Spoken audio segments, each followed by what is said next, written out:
I don't like Elmo. I have a resentment that he took over for Grover. He kind of claimed Grover's. He Nancy Kerrigan Grover is what he did. I mean, he Tanya Harding. Yeah. Grover was Nancy Kerrigan, and Elmo was Tanya Harding. That's absolutely right. We didn't hear about Grover after that.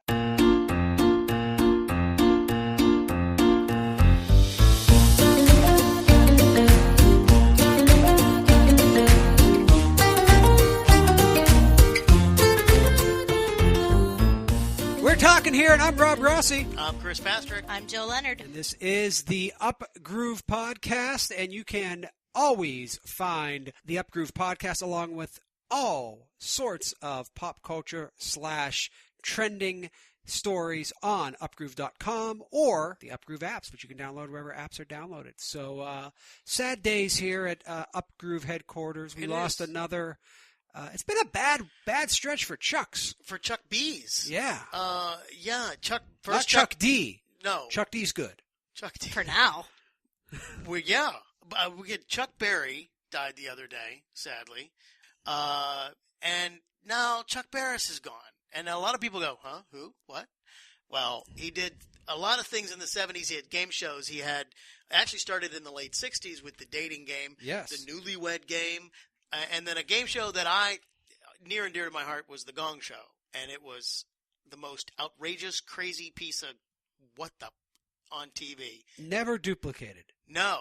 It's truly one of those programs where if you catch it on do they still have the Game Show Network? I don't even know. They might, but the best thing to do is just go to YouTube and just type in Gong Show and just watch some of the crazy ads. The phrase, boy, that became a Gong Show, stems from the actual Gong Show, which was... So it's a bunch of, if you don't know this, it's a bunch of complete amateurs, and you had to audition for it, of course, but it was almost like American Idol, the audition format, where just nobody's come in, and sometimes there's talented, sometimes they're just not. And but oddly enough, and you had to make it through like a minute or 2 minute segment. And if you didn't, you got gonged. And so if you're not familiar with that, they had a giant gong, and they literally beat the gong. Yep. Like, gong. But if you made it through, you got voted on 1 to 10. Got a number from one of these B-list celebrities. And but they had people on that show, like Paul Rubens was on that show. Yeah. Pee Wee Herman.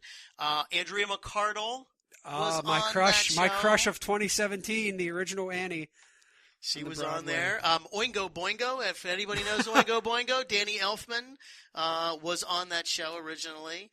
And then they had the Popsicle Twins, which were these two 17-year-old girls who came out and just licked popsicles in a ridiculously upsetting way. We're going to get that later with the Bill Cosby stuff. Oh, okay. I have to admit, I haven't seen the Gong Show until you showed me. I'm shocked. Yeah, really. Shocked that Jill hasn't seen something Chris and I are talking about. Although I'm sure she's probably seen the film about Chuck Barris. Yes. Confessions of a Dangerous Mind by George Clooney. Yes? No. Yeah, of course not. No. So I hadn't seen any clips of the Gong Show until you showed them to me, Chris, and that was just disturbing. The Popsicle Twins were truly disturbing. I won't soon forget that. Yeah, you can't. It was a great show. That 70s had the craziest stuff on television. I just feel like back then there were so few ideas that people were willing to put on the air, and yet we look back at what got onto the air and we go, how did that get on back then?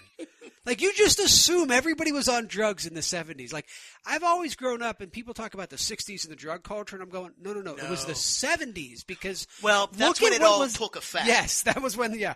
I took this in 1966, and all of a sudden it was 74, and what the hell? Yeah. Oh, my God. Some of that stuff. I mean, even the straight stuff was, go back and watch, the Love Boat. Mm-hmm. What the were they thinking? If you weren't on drugs, it was tough. But what was interesting about Chuck Barris, right, is you mentioned the dating game and what was the other one? The Newlywed Game, which were staples when I grew up. My grandmother, we would see the reruns of those right before the soap operas started, and you would see them in the morning, and you would kind of go remember if you grew up, you kind of had that block of morning game shows. That always ended with The Price is Right. Absolutely. That was the big one. But you'd watch A Price is Right, and you're going, well, that's, that was kind of stale compared to then these old shows from the 70s. You're like, why isn't The Price is Right more like this dating game? Because I'd watch Golden Girls with my grandmother live on Saturday nights, but then I'd see like the dating game or somebody with like, or the match game or whatever with like Betty White on it or something. Yeah. And then you'd say like, oh, celebrities did this stuff. And then you'd see the Gong Show and be like, who are these people? Like, what, you know, it was. Well, the Newlywed Game is the game show that has the single greatest moment on game show history. When for sure. Bob Eubanks was the host, he asks the guys, because the girls are off somewhere, he asks all the men, where is the most unusual place you've ever made? And they always said whoopee. Whoopee. Because you can't say sex. But where is the most unusual place you had the inclination to have sex? And the women come back on, and the one woman says, in the ass. I've never seen that. Oh, you have to. I've never seen that. Bob's like, no, that's not what we're talking about. There was just stunned silence all around for a good 10 seconds. And then it got awkward. And then it got awkward, yeah. Anyway. I hadn't seen that clip before today either, and that was truly the best. You look back at the 70s, and you're just kind of like, what the hell was going on back then? Because it seemed like people like Gary Marshall or Chuck Barris, they had like 5 people in television that had all the influence. And they got anything they wanted on TV, pretty much. Yeah. So, but yeah, it's a shame. Chuck Berry dying, I mean, that's a shame, you know, you guys know I'm a huge Rolling Stones fan. And yeah. I was saying. Their first single of all time was Chuck Berry. And Keith Richards, you know, famously, during the Chuck Berry tribute concert in '86, where Keith Richards, the Rolling Stones guitarist, put together this all-star band, Eric Clapton, like all these great people to back up Chuck Berry, to celebrate Chuck Berry. And, of course, Chuck Berry, being a bit famous for his cantankerous, punched Keith in the eye and gave him a black eye. And then, of course, they drank over it. But Keith Richards, who's like, you know, considered like the pirate of rock and roll, is like, oh, Chuck is too crazy even for me. But I was saying to somebody, like, Keith on social media since Chuck Berry died has been very wistful. Like, this is hurting him, you can tell. Well, he inducted Chuck Berry into the Hall of Fame. Yeah, a 3-minute speech with both of them.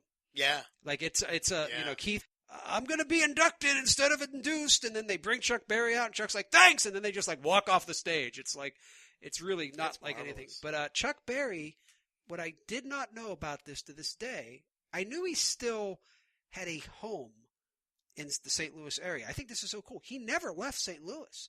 Like, he lived there his entire life, which is, I mean, you think about that. That's really cool that a guy who became that big stayed in the area that he grew up in. So, but yeah. I liked the 70s, though. I mean, the 70s to me, I watched them from the 80s. So I watched it with sort of, the 70s had happened before I grew up and watched it. You saw them in reruns. Yeah, well, I mean, Mr. Rogers, you know. Yeah. You know, a lot of the Mr. Rogers episodes, I realized later I was watching older episodes. Right. But Sesame Street.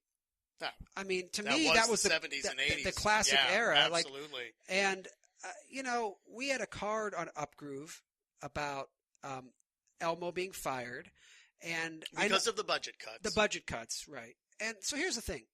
I know a lot of people are down on this. I'm all in favor of firing Elmo. In fact, this might be the first thing I'm down with President Trump. I actually agree with that. I've never liked Elmo. But what about you? I mean, Elmo came in later than when I first started watching Sesame Street. But yeah, no, I'm down with Elmo. Oh, really? You're okay with it? I was embarrassingly old when a high school boyfriend bought me a Tickle Me Elmo for Christmas. Well, let me get into that because that's always bothered me. Tickle Me Elmo? The whole Tickle Me thing, that's just gross. Really? I thought it was so cute, and I love how he convulsed when you tickled his belly. So I wanted one, and he tracked one down and bought it for me. Tickling? I don't know why I hate Elmo so much. Well, you do hate a lot of things that nobody else does. But Elmo's like a visceral thing. Like, when I first saw Elmo, because Elmo was not, I think part of it is, one day I woke up and Elmo was a big deal. Because he wasn't. He was just this thing on Sesame Street. Well, he debuted in 1979. Yeah. But as a background monster. He was a nothing. He was a nobody. And if you look him up, we watched this today. He was like Phil Collins in the original Genesis, just the drummer. He was, but he had a different voice. Yes. He did not have a deeper, darker voice. It's a little creepy. It was rapey. It was. Again, save the Bill Cosby stuff for later. Said the woman who wanted to tickle me Elmo. Right? Yeah. No, Yeah. but Tickle Me Elmo was innocent. Like this, his The debut. Tickle Me Elmo was so not innocent. Oh, it I'm was. sorry. Where are you tickling Well, him? yeah, the Tickle Me Elmo was so his fellow. perverted, and everybody Oh. knew it. And people, if you try to tell me you didn't think the Tickle Me Elmo was perverted, then you didn't know enough back then. Because I was like back then going, I am not buying this for a little kid. This is sending all the wrong To messages. me, it's more like the show me where he tickled you monster. I mean, it's, Well, Elmo would have been that monster. I No, don't like Elmo. I have a resentment that he took over for Grover. He kind of claimed Grover's. He Nancy status. Kerrigan Grover He is what really he did. I mean, he Tanya Tanya Harding. Harding, Yeah. yeah. Grover was Nancy Kerrigan, and Elmo was Tanya That's Harding. absolutely right. We didn't hear about Grover after that. I just feel like with Sesame Street, like people were talking about the budget cuts and that. Like Sesame Street is an important thing. I think whether you're like right or left, Sesame Street's one of those shows that kids watch. Like I Like don't. Mr. Rogers You have was. children, yeah, like Yeah. Mr. Rogers, but it's different now because the Fred Rogers. Well, when Fred was alive, it didn't seem weird to watch old episodes. Now Now it's it's harder to find them too. But with Sesame Street, it's still ongoing. right. But Even though it's just on HBO now. Well, it's not. Well, just no, on, they show the They ones do, but the new ones are on yes. HBO. But here's my problem with it is I just remember, before, to me it's before and after Snuffleupagus became real. Yes. And to me, Sesame Street, jumped the shark when Snuffleupagus became real as opposed to imaginary, because Right. that was a seminal moment for me. I'm like, this is crap. He's supposed to not be seen by anybody but Big Bird. But they did that because they were afraid the kids would think that parents won't believe them or adults wouldn't believe them. But then they introduced this Elmo creep that takes over for Grover. That's still my favorite book. The monster at the end of this book. Yeah, where you it's couldn't still turn scary. the page. That's great. That and that caterpillar book that every kid gets. The Very Hungry Caterpillar. The Very Hungry Yes. Caterpillar, yeah. Stuff from the 70s. Yeah, Pat the Bunny. Do you remember that? Now Did that's you do- gross. You saying, "Oh, Tickle Me Elmo, Pat the Bunny"? Come on. You know it is. That I got to admit that. Yeah. Did you have Pat the Bunny? Yes, or I did not yeah. have Pat the Bunny. Oh yeah, feel Pat the Bunny's fur. Yeah, Yeah, it was a little bit and it's I like might, I then might, they use, had I might use that line later. it is Hey, your Easter. Would you That's rather? not the Would bunny. you rather Pat the Bunny's fur or Tickle Me Elmo? Type of holiday do you think this is, Rob? It's Easter. Nope, sorry. Speaking of the 70s, though, here on We're Talking Here, the Upgroove podcast, please go to upgroove.com. Look for all kind of great and interesting cards. Also, download our apps. But we have the Berg bracket going on. Yes. What are we in the Elite Eight? at We're in time the of this Elite taping? Eight round right Yeah. now as we speak, although we're going to be going down to the Final Four very soon. With a special guest analyst, huh? I don't think you want to reveal who that Well, is. we just want to let everybody know. But there's it's a spe- big. It's big. It's big. It's big. huge. It's not Elmo big. Well, it's not. Yeah. It's not huge. It's like the opposite of huge. Yeah. Yeah. Well, No, but you're right. It is Yeah. huge. Yeah. It's an amazing. It's an amazing person. So, but Mr. Rogers is losing as of this. He is. I am shocked by this. I'm more shocked at who he's losing to. Well, why don't you? Do you want to? I mean, Edgar Snyder. What the I mean, hell is that? Edgar's kind of almost become. I don't know that he's definitely not as quintessential as Mr. Rogers is in Pittsburgh, but he's nobody's as quintessential well, as Mr. Rogers. touche. Although I wonder, are people going the fact that Rogers is really from Latrobe? No, I don't. I think Ligonier. Latrobe. Latrobe. Okay. Yeah, I think people. I don't know. I think people think of him as Pittsburgh, I do even though too. he's from Well, he's got a statue Latrobe. downtown. I mean, he's got that thing on the Yeah. north side. Yeah. So, I mean, Edgar Snyder's been around for a long time, though. I'm not saying. I mean, I'm sorry, Edgar. I voted for Mr. Rogers in the poll, just but we because- love Edgar. We do Snyder. love We do. Edgar. I just think in general, it's not a beautiful day in the neighborhood when a lawyer takes down Mr. Rogers. Yeah, And I hope that Edgar's feeling a little bit bad about the whole thing. Oh, I can't imagine he's not. Look, if He has a anybody's going to take down Mr. Rogers, I'm happy if it's Edgar Schneider. That's true. But I don't want to be the poor son of a gun that has to take on Edgar Schneider if he gets through Mr. Rogers. I know. But there's a lot of upsets brewing. We got the terrible towel figuring to Beating take out- Mario, I don't understand that one. And by the way, I kind of do, but at the same time, I feel bad for Mario because he did have the murderer's row of a path to this point. His first round, he had to get past Sidney Crosby. yeah, that's tough. Then Although, he had to get past Roberto Clemente. And then he had to get past the Immaculate Reception. It might just be that Mario's like, guys, I got nothing I'm left. spent. Nothing yeah. in the Like, tank. the Tao had a pretty easy road. Yeah, you're compared right. to The this Tao point. did have a much easier way. But I'm just